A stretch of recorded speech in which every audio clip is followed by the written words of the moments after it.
My name is Dr. Naveed Akhtar from the Integrative Health Convention. I'd like to introduce you to Freddy Jacquin, internationally renowned hypnotherapist, trainer, and the author of the books Hypnotherapy and The Lazy Way to Entitlement, who'll be speaking with us at the Integrative Health Convention on the 11th of February 2022 at our online event. Freddy qualified as a hypnotherapist in the early 1990s and went on to found the Jacquin Hypnosis Academy and has personally worked with over 35,000 clients. Freddy developed the Arrow technique a few years ago, which was designed to help people overcome chronic physical and emotional pain. He has taught this very simple technique to hundreds of practitioners who've been able to successfully use this technique to help their patients. At the Integrative Health Convention, Freddy will demonstrate and teach you how to use the Arrow technique to help you help yourself and others eliminate chronic physical and psychological pain, irrational fear, and anxiety. I hope you'll enjoy this video, which gives us a sneak peek into what makes Freddy Jacquin tick, how he got into hypnotherapy, and what he will be sharing with us during his talk at the convention. 11th of February 2022. We hope to see you there. Hi, and we're joined here today by Freddy Jacquin. Freddy, thanks so much for joining us here today. You're going to be speaking at our Integrative Health Convention, which is scheduled on the 11th of February 2022. If I can start by asking you, Freddy, tell us a little bit about yourself, how you got into hypnosis, and how you went on to developing your Arrow technique, which is going to be the focus of your talk at the Integrative Health Convention. Okay, well, thanks for inviting me to the convention. I feel privileged to be there and speaking. So thanks for that. And it's nice to speak to you again after Christmas and New Year. How did I get into hypnosis? I have 4 sons, and they range from 50 to 19, quite a bit of a range of ages in them. And I remember when my older boys, and Anthony, he's a hypnotherapist. We worked together on the Jacquin Hypnosis Academy. He wrote the book Reality is Plastic. It's an iconic book. But even when he was young and his brother were young, I remember watching them one day. I think they were playing, then it was probably very, very simple kind of computer game they were playing together. Maybe they were 11 and 12 or whatever it might have been. Maybe not a computer game. It was going back 30, 40 years. But I remember saying to them that mentally, physically, we're kind of limited in what we can do. When it comes to working and earning and whatever, we are limited physically, but mentally we're not limited. So I've always thought that way. And I coached sport. I coached like young footballers like minis with one of my sons, and I coached boxing. So I've always been interested in how good we could be physically, but knowing that we are limited physically. So I've always had an interest in the mind and how it works and how we can improve ourselves, if you like. And then I went to the States. I lived there for a little while. When I came back, I'd sold a business before I left. But I wasn't sure what I was going to do. My brother gave me a job, and that was labouring on one of his, he was building houses. So I used it to get fit. But I saw an advert for successful hypnotherapy. And being interested in the mind for so long, I just thought I'll go and do it. I was kind of in between what I was going to do next. So I went down, did this course, and it wasn't a very good course. I'm not going to slag the course off because, people are still around, I'm sure. And I'm sure that some of them do really good work. But it wasn't, in my mind, a good course. But it got me interested. And I found it fascinating. And then people asked me, can you help me do this? Can you help me do that? And I just loved it. And I thought, why would I want to do anything else if I can do this? And then I got into, it started because I'm talking about the early 1990s. And then if you ask someone about hypnotherapy, they say, well, that's helping people quit smoking, which is what it was known for back then. So it really was my kind of bread and butter. And I started seeing people for smoking and became very successful. As soon as I left that course, I started reading about Milton Erickson, how he worked, his way of working, and tailored it to the way I work. And you've seen me work. It's a very simple way of working. And I was very successful in helping people quit smoking. So I started I had a couple come to see me, and I thought, right, well, maybe I can hypnotize both of them at the same time, which I did. And then my mind's thinking, I'm thinking, if I can hypnotize 2 people, maybe I can hypnotize 20. So I started running group quit smoking groups, and I did that all around the country for the next 10 years or so, in which time I saw over 25,000 people help quit smoking in groups of 200 people at a time. In fact, in 2006, that year alone, I saw just under 5,000 people to help them quit smoking in groups around the country. So that was pretty much my work. I was obviously seeing people for phobias and whatever else. But along the way, I developed my own way of working. And my son Anthony joined me. In 1999, I created the UK Hypnotherapy Training College, training people how to do the work. And I've got my own system, if you like. Anthony and I have got our system now, which we teach people at Jacquin Hypnosis Academy. But along the way, I've been reading about Erickson, his way, and especially his work with pain, because he was phenomenal. And I'd read about him, and he was a genius. He was a genius. We get them every now and again drop onto our planet to kind of enhance humankind, and I believe he was one of those people. But he understood, that if you ask someone on the street what they think hypnotherapy is or hypnosis is, they'd probably say sleep or relaxation, because generally that's how we start in hypnotherapy. Close your eyes, relax. But he understood that if you ask someone who's in chronic pain to relax, that's kind of ludicrous. To try and get someone to relax when they're in terrible pain, it's ludicrous. The other way, as you know, one of the ways of helping people go into hypnosis is to get them to focus their attention. I went right back to the old swinging a watch, watch the watch, watch the watch. But it's the focus of attention. And so he would use the pain itself as the focus of attention. He would say, just for a moment, go to the very center of that pain, a very hot spot, and focus on it. It would focus them on the pain to drive them into hypnosis. I'd read about this, and I hadn't really thought any more about it. But then for many years, I suffered from kidney stones, and you as a doctor will know, apparently it's the most painful thing a man can experience. And it is, and it's terrible. But my way, before I could get medical treatment, before I got to the hospital or got some medical treatment, my way of getting away from the pain was to go to a very strong memory. There's a holiday I had in France. I'd go to that memory, and the more detail I got into the memory, what was the number plate on the car, what were we eating, all of those things, the more I had to focus on trying to remember those fine details, the further away I got from the present time. So if you like, I dissociated from the here and now. And it got to the point where I could get back into my body in that space. And in that time, I was free of the pain. But it's very hard to keep that up, to keep that focus of attention. But these two things were in my mind. And I think it was Swansea. I was down there running a group for weight loss and smoking. And I used to see everyone in, see them all out. And someone said, I said, look, I'll be back in 6 weeks. If you know anyone else that wants to quit smoking, because you're done. If you know anyone else that wants to quit, then tell them about it. I'll be back in 6 weeks. And if you've got any other problems, I'll be running sessions throughout the day as well.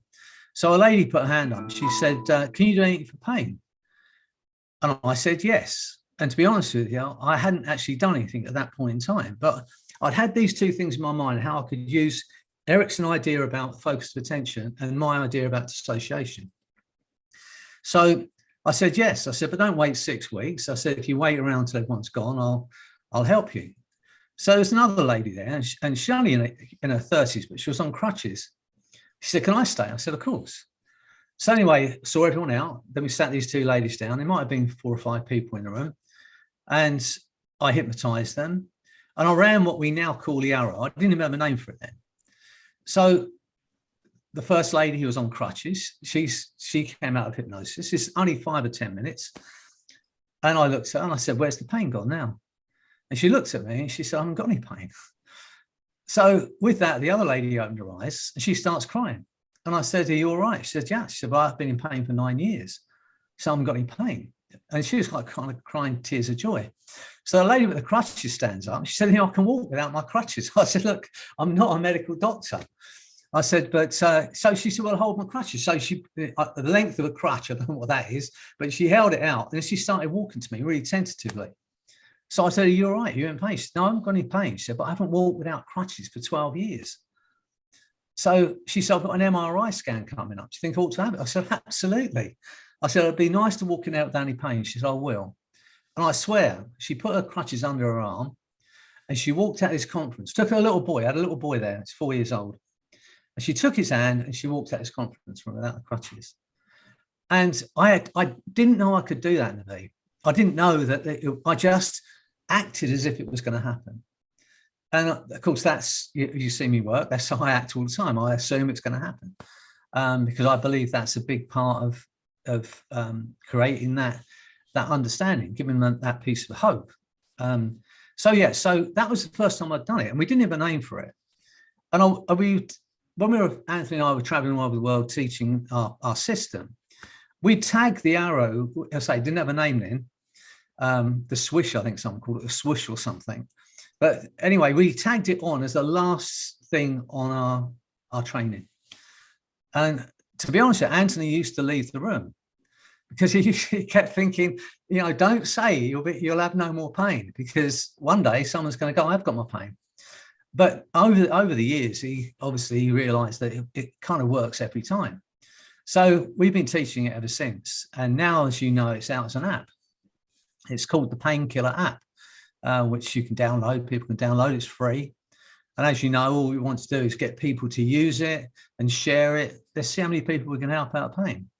So I'm really pleased with it. And I'm going to be teaching that at this convention, teaching it and doing it. So if anyone's there and they're in any kind of pain, whether it's physical or emotional, then you'll be able to take part in that demonstration. And I'll also teach you how to use it, because I want everyone to use it. 3 or 4 years ago, my mother was really ill, and she lives about 5 hours from me. She's in Kent and I was in East Yorkshire. And her partner rang me and said, "Your mum's really ill. Would you, I think you've got to come down." So I drove there. It took me like 5 hours. Anyway, she was really ill, and long story short, her kidneys were in failure and her body was swollen and she could only move one arm. She was in terrible pain. And she said, "I don't think I'll be out of here for a few weeks." I thought, I didn't think she was going to come out of her at all, to be honest with you. But I didn't want to say that. So I'm always reluctant to work with my family. I don't know why when it comes to hypnosis. I think I kind of see me in a different light. But I said to her, "Look, Mum, let me run this technique with you." So I ran the arrow technique, and I ran what I call quantum healing. And she went into kind of a sleep or trance. And then a nurse came in and she was rattling a few pots and pans around, and my mum came out of it. We sat for a few hours. I had to go back, so I had clients the next day.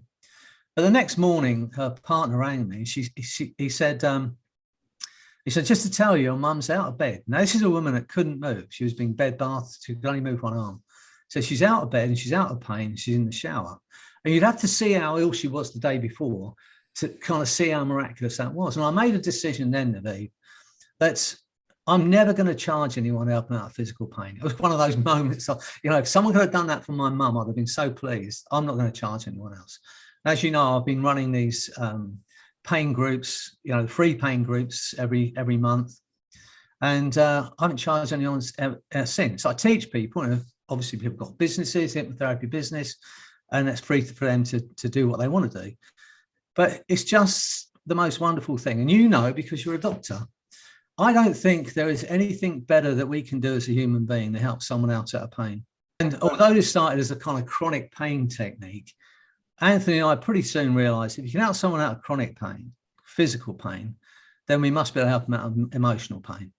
So whether it's physical, and whether you call it emotional pain, fear, anxiety, stress, all of those things can be helped with the arrow technique. But so I'm going to teach it when we get into it. So that's how I got into that.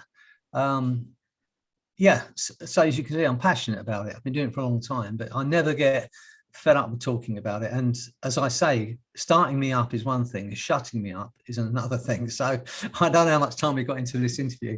So I got started purely out of interest. I never expected to be a hypnotherapist. I did it just out of curiosity, like so many people do, and then realized that it's such a great tool. And I love to talk, as you can see. So it's a perfect job for me.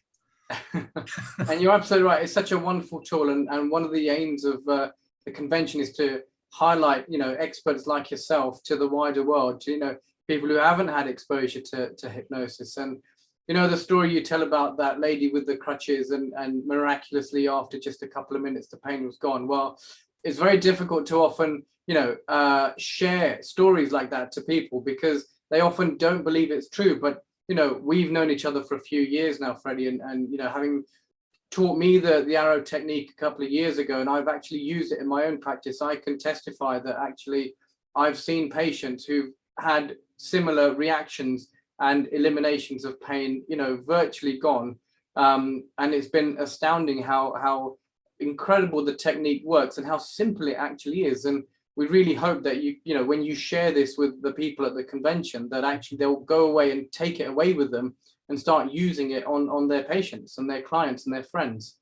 Well, that's the goal. You know, I know it's a big ask, but I want every GP to learn the arrow technique because you can do it. I mean, when you speak to most doctors and they talk about him, I haven't got time. And I understand that because you've got like a 5 or 10 minute appointment. I haven't got time to sit for 25 minutes helping someone go into hypnosis. I haven't got the time to do it. And I understand that. But the arrow technique, you don't even have to mention hypnosis. I'm sure whether you mention it or not, you can do it without mentioning hypnosis. And my thinking is this, that if a GP is giving their patient as much painkiller as they can possibly give them without killing them, and it's no longer touching that pain, why would you not say, look, let me just try this with you? That's my kind of goal, really. I'd love everyone to learn how to do it and at least have a go at it. We've got this problem, you know it, throughout the world with opiates and people dying in their hordes because of overdoses, accidental overdoses, apart from anything else. So anything that can get people free of their pain without medication or without opioids, it's got to be a good thing. So I'm hoping that eventually it'll be used. It's kind of my legacy. But yeah, as you say, you know, I had an oncologist surgeon in the States who bought my book and he did the technique and he helped his clients. He emailed us and wanted to know how this works. This is a Harvard trained, you know, medical doctor. He actually flew from America to Canada when I was running training in Toronto with Mike Mandel to ask me the question. And I have to say, I don't know, you know, but you know, because you're a doctor, you've looked into this. Of all the things in hypnotherapy as a pain control is the most researched hypnotherapy there is. And there's great research and evidence that backing the fact that hypnotherapy can help people with pain. And so he asked me the question, and my only explanation is this. We all know as human beings that under certain circumstances, if our life is under immediate threat, then in that moment, we don't feel any pain. When I was in my teens, my late teens, I worked with a guy who'd been in the Suez crisis, he'd been a young soldier in the Suez crisis. And he was telling me one night over a cup of coffee, how he was in the army, they were under fire and he was running across this piece of no man's land, maybe 50 yards, under, you know, bullets whizzing everywhere. He said, I felt something hit my foot. He said, I thought it was a stone, so I just kept running. He said, I dived behind this wall, relative safety. So I looked down at his boot. There was a bullet hole through his laces and he turned his foot over and it had blown the back of his heel off. Yet he'd run for 30, 40 yards without any pain because his brain was going, not a time to stop and see what's going on. And so we know under certain circumstances. So I think, and it's only my theory, is that somehow the arrow technique taps into that natural ability that we have to switch pain off if it's useless and unnecessary, which is what we ask. If the pain is no longer any use to you, if it's done its job to make you aware of something you need to pay attention to. But once that, you know, with chronic pain, with cancerous pains, pain that is no longer any use, for whatever reason, given the opportunity, and I think, apart from anything else, it's just, it's permission to ignore it. And as you know, none of this, it's not me putting my influence on someone. But as I say to all my clients, you know, when I talk about quantum healing or the arrow technique, I said, I'm not going to give you any pills or potions. You know, this is just words, just imagination. And no one's ever said, well, don't try, don't bother, you know, because that's the truth, isn't it? And it's not, as you know, it's not something I'm doing. the way I look at it is I just act as a catalyst to help my client get to tap into their own ability to change. When people say to me, when I see people for fear and anxiety, and at the end of the session, I say, where's the fear gone now? I say, I haven't got any fear. I say, because it was never real in the first place. And that's all we're doing, really. And I think we're only tapping into what's to people's natural abilities, whether it's to help them over a habit or any of those things. It's not us doing something. And that's the problem with a lot of hypnotherapists. You can get a bit kind of the God's kind of, I'm the one who's doing this to you. We have to realize we're not doing anything. All we're doing is helping our clients get into a state of mind where they can tap in to their own natural ability to change. And that, I'm sure, is what's happening with pain. But I'm going to teach Arrow technique, and hopefully I'll also teach TPM, which is total perception management, how to have complete control of your emotions. And I think people will love it. Of all the things I've developed, I think it's one of the most useful and powerful tools, and I'll be teaching that as well. So it utilizes the Arrow technique. Anthony calls it the Arrow 2 or the snap.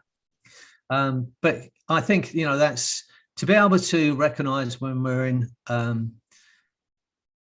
detrimental negative emotion like anger or jealousy or hate or malice or one of those things, recognizing that that's not any good for us and being able to switch it off. And I think it's a great thing to do. Not only that, but if you're feeling love, joy, happiness, to ramp that up. So those are things I'm going to be talking about and teaching at the convention. I'm going to love it. I don't know if everyone else will, but I'm going to enjoy it. So I'm looking forward to it as well. Yeah. Well, thanks. We've worked together now over, for a while, and I always enjoy working. We think it's along the same lines, and we want the same thing, don't we? We want as many people to be able to have the best life possible. Absolutely, absolutely. And the beauty of this, the technique that you're going to be sharing with us, is that it is so easy and it is so simple, and anyone can actually use it. And I really hope that everyone who comes and watches your video will take away the message that it is such a simple, easy technique, and that they're not afraid to start using it on their own patients and clients. Yeah, I mean, if they're interested, I've got my book, Hypnotherapy, easy enough to remember, Hypnotherapy, Freddy Jacquin. It's out on Amazon. It's out as an Audible book, so you can actually experience those techniques that I run in that book. And it's kind of a bestseller on Audible, so I'm really chuffed for that. So there's that. And if you're interested in doing a training with us, obviously you can look at our membership, which is Jacquin Hypnosis Online. People can join that for 14 days for free. See what we're doing and see if it's something they'd like to do. But in that 14 days, they can binge on mine and Anthony's stuff we've been doing for the last 30 years. So if they're interested, have a look at that. But hopefully I'll see them at the convention. We'll have a good time together. Looking forward to it, and I'm sure everyone's going to be looking forward to it as well. Thank you so much for your time, Freddie. Thanks for asking me along. Can't wait until the convention. Yeah, I look forward to it. Okay, take care. Yeah, thanks very much. Thanks again. If you like this video, then please give us a thumbs up, and don't forget to hit the subscribe button so you can keep up to date with the latest videos and interviews from all the speakers who will be joining us at the online Integrative Health Convention 2022, going live on the 11th of February. Take a look at the exciting speaker lineup by clicking the link below to book your ticket now. Look forward to seeing you there.